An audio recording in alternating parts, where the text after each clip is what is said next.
নমস্কার। এখানে একটা বেলুনের এক্সপেরিমেন্ট দেখব। এই যে বেলুনটাকে ফোলানো হয়েছে এবং এখানে এটা আটকানো হয়েছে একটা সুতো দিয়ে।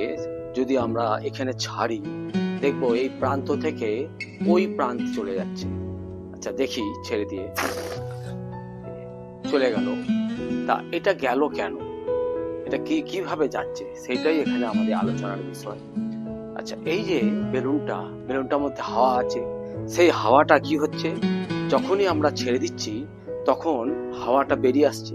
হাওয়াটা বেরিয়ে আসার পরে নিউটনের যে থার্ড ল, সেই নিউটনের থার্ড ল থেকে আমাদের কি হচ্ছে, হাওয়া এদিকে বেরোচ্ছে। এটা তখন হার্টবিট পুরো উল্টো, মানে নিউটনের থার্ড ল যেটা প্রত্যেক ক্রিয়ায় সেম এবং বিপরীত প্রতিক্রিয়া আছে। হাওয়াটা যখন এদিকে বেরিয়ে আসছে তখন ওটা ওইদিকে চলে যাচ্ছে। হাওয়াই যেমন হয়, হাওয়ায় আমরা আগুন দিলে কি হয়, আগুনে আমাদের ইয়েটা নিচের দিকে যায়, সেই জন্য হাওয়াইটা উপর দিকে দৌড়ায়।